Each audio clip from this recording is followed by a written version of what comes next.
Hello guys, how's it going? My name is Dal. Patch 11.17 is finally here, at least over for the NA region, that will be made available for the EU region very shortly. This update is like any other 0.7 update, is essentially a catch-up patch before brand new seasonal content, specifically talking about future Season 3 updates. Now with the 0.7 update, there's plenty of opportunity for you to catch up either in both levels or when it comes to gearing up a character ahead of that Season 3. But there's also going to be a brand new gear power-up available from Delve content through overcharged delves with a brand new belt that comes with brand new powerful bonuses. But there's also going to be plenty of new content for you to dive into, some brand new storylines, whether you're looking for lore walking or some brand new stories to play out through War Within Kaz Algar. And for today's video, I wanted to go over everything you should do day one as soon as this update launches, especially if you're just trying to maximize your experience and obtain all of the rewards before Season 3 arrives. And it seems like Season 3 content may actually be right around the corner, if the current schedule for Turbulent Tabby's event is to be believed. As always though, if you guys want to see more regular updates for the War Within expansion, or for any future patches like 11.2 and even 11.25, and it looks like both of those have been in the works for quite some time now, be sure to follow the channel and subscribe. But otherwise, let's dive right in. Now the first thing I think you should do when the patch releases is get your brand new power-up that is available through Delve content, as overcharged delves will become available day one of the patch 11.17 proper launch. So first thing you want to do is meet Dalaran, found in Dornagal in the main Delve campout area, or I guess main headquarters technically, but it doesn't really feel like a main headquarters. But you get the questline to like the disc belt, where you just got to get your first taste for overcharged delves completed, and then you get your belt. And once you obtain the belt, this is where you're going to be able to start the belt progression, where every single week you're going to be able to do a questline for Dalaran in order to upgrade the belt, gaining more item levels. And you also now, once you get the belt, will be able to dive into delves in order to get more power-ups for the belt. The way that the disc belt functions is you will right click it to open up its main console, and then if you've unlocked any Titan discs from delves or certain activities, like weekly content specifically, you'll be able to slot in disc power-ups in that disc belt. So majority of those power-ups you'll be able to actually obtain from delves that can become overcharged. You don't necessarily have to do any of the delves while they're overcharged to get the disc. You can just do them while they're playing. And the delves you're specifically looking to pay attention to are Kriegwald's Rest, Skittering Breach, the Spiral Weave, Nightfall Sanctum, Fungal Folly, and Side Street Sluice, which are the delves that can become overcharged. So if there's a disc that is really good for your class or character inside of one of those delves, all you gotta do is complete that delve, even while not overcharged, to collect those powers. It's also a good idea to go out around and collect every single one of the powers, at least in your main character, because then they'll be shared across all characters as well. So you collect them once in your main, and then your alts can utilize them. And the belt itself, it's good to get this done early, because this is going to be your biggest power spike of 11.17 in terms of power gain, in terms of progression when it comes to end game content, so you might as well get it done as soon as possible. Now, if you're not a fan of getting gear, but instead you're a big fan of collectibles like mounts and such, then one of the rewards that will be available from those overcharged delves will be the OC91 Chariot, a brand new mount that's very similar to the Season 1 War Within KSM mount, though with a slightly different color scheme. It's overcharged with the obvious lightning effects, and also get these discs on the shoulders to resemble like this whole disc Titan architecture type of thing you got going on. And this is a mount you can actually start working on day one of the overcharged delves becoming available.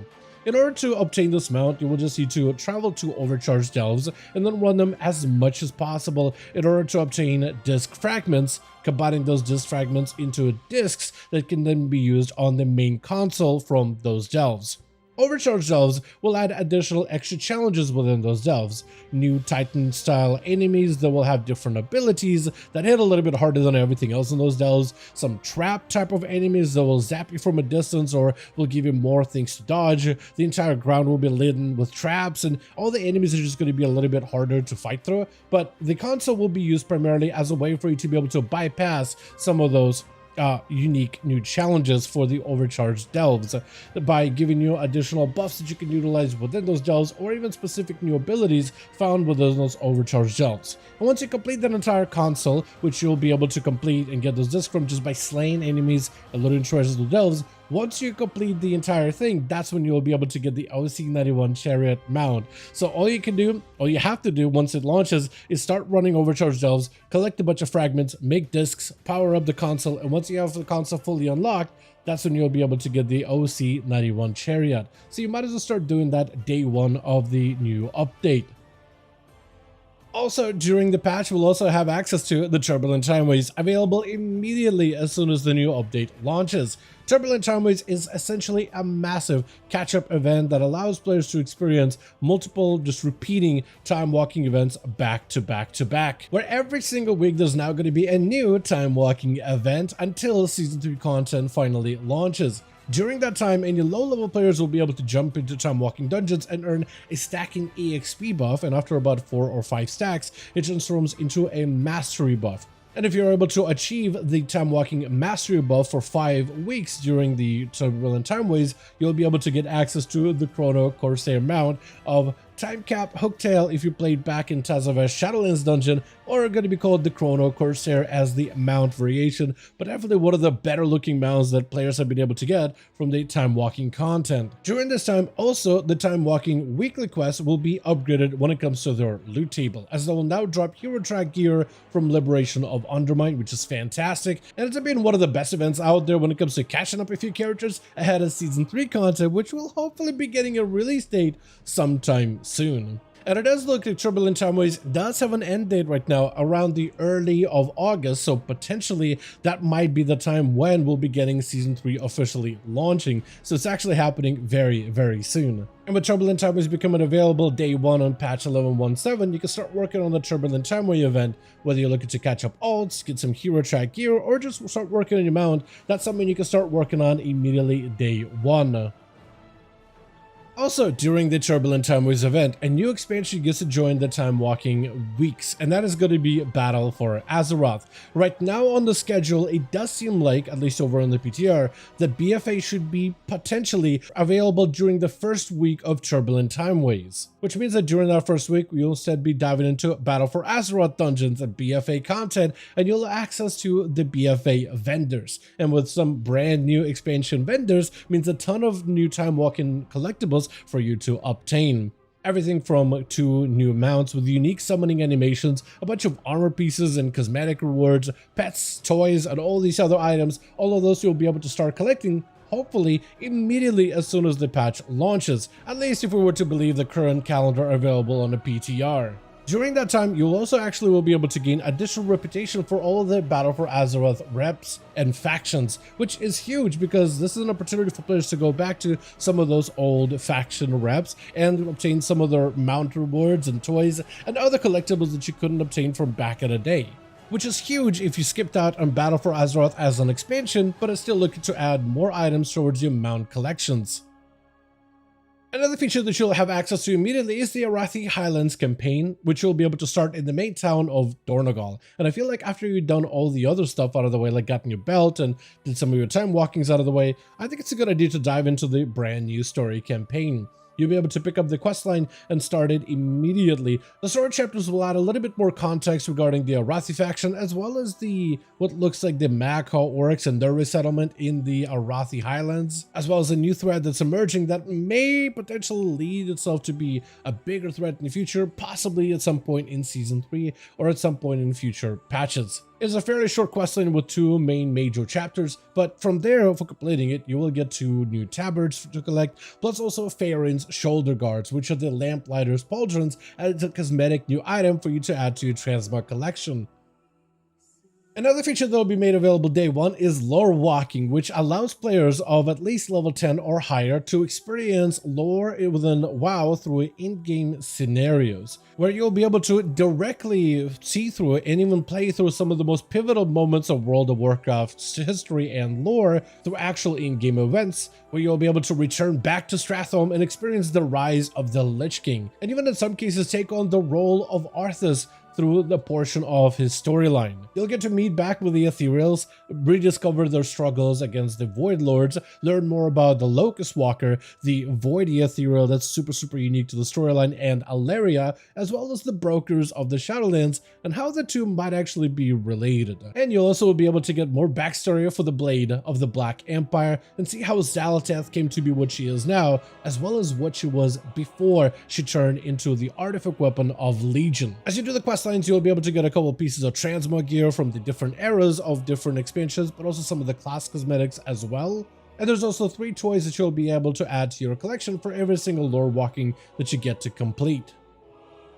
Another feature that will be made available immediately is the combat assistant and the single button rotation, which is a new tool that's an in-game feature to help players learn how to play their class. Normally, players have to go out of the way and look up guides, whether it's video format or maybe written format guides, or maybe jump into class discords to learn how to play a class properly. So they wanted to add some sort of an in-game feature to try to help teach less experienced players, to give them an easier time learning and picking up their classes and how to play them effectively. And you'll find that there's now 2 extra modes added to the gameplay enhancement section, one of it being the assisted highlight.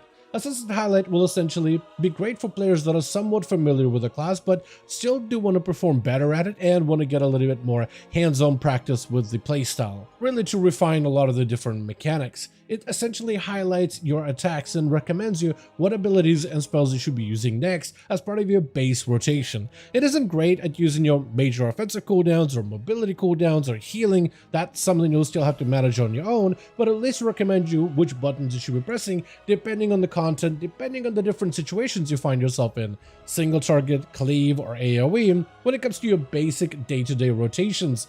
Outside of this though, we also do have the single button assistant, which you'll be able to find in your spellbook, that essentially plays the game for you using the highlights from the highlight assistant. It is essentially a keybind that changes to a different ability automatically on its own to use the next button that you should be pressing depending on your build, depending on the content that you're going through. And it's best for players who are maybe want to try a brand new spec or a brand new class but are not really familiar with the playstyle whatsoever. And the single button assistant, what it will do is it will essentially tell you and press the buttons for you when it comes to your basic class gameplay. And ideally it should be used side by side with the highlight assistant. Now, the one button assistant does come with a GCD penalty, as it will be using all of its abilities slower than a normal player would. Just so there's a delineation between a proper player learning how to play the class, playing it optimally, using all the buttons all on their own, versus a button that's meant to be a learning tool, but not meant to be a way for you to be able to